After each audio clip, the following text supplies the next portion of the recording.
జై శ్రీరామ్. ఈరోజు నేను సింపుల్గా టేస్టీగా చేసుకునే క్యారెట్ రైస్ అయితే చేసి చూపిస్తాను. దానికోసం ముందు రైస్ని ఉడికించుకొని కొంచెం పదునుగా ఉడికించుకోవాలి, మామూలు రైస్ కంటే కూడా.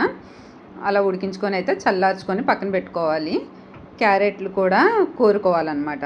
కోరుకొని అయితే అది పక్కన పెట్టేసుకున్నాను. ఇప్పుడు మరి ప్రాసెస్లోకి వెళ్దామా. స్టవ్ పైన ఒక పాన్ పెట్టుకొని అందులో 1 table spoon oil, 1 table spoon నెయ్యి వేసుకున్నాను. అందులో దాల్చిన చెక్క, యాలకులు, లవంగాలు, ఒక బిర్యానీ ఆకు అయితే వేసుకున్నాను.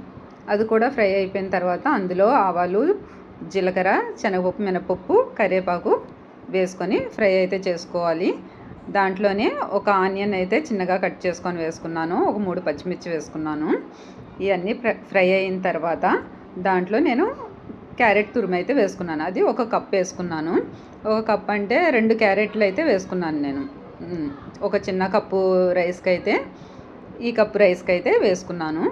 ఆ కప్పు రైస్ని ఇలా చల్లార్చుకున్నాక ఈ క్యారెట్లో వేసుకొని అప్పుడు సాల్టు, దాంట్లో గరం మసాలా పౌడర్ వేసుకొని ఒకసారి కలుపుకోవాలి. మొత్తం ఈ క్యారెట్ రైస్ మొత్తం రైస్కి పట్టాలన్నమాట. అలా అయితే బాగా కలుపుకొని ఇలా మొత్తం మిక్స్ అయిపోవాలి. లేదంటే క్యారెట్ తురుముకున్నాం కదా, ముద్దల్లా ఉంటుందన్నమాట. ఇలా మిక్స్ చేసుకున్న తర్వాత సాల్ట్ సరిపోలేదు, మరి కొంచెం సాల్టు, సాంబార్ పొడి 1 టీ స్పూన్. అవును, మీరు విన్నది కరెక్టే, సాంబార్ పొడి వేసి చూడండి. జీడిపప్పు ఫ్రై చేసుకొని వేసుకున్నాను.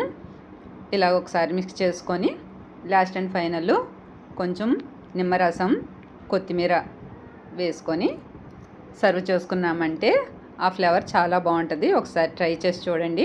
మీకు నచ్చితే లైక్ చేయండి, షేర్ చేయండి. మన లలితా ఛానల్ని సబ్స్క్రైబ్ చేయడం మాత్రం మర్చిపోకండి. Thanks for watching.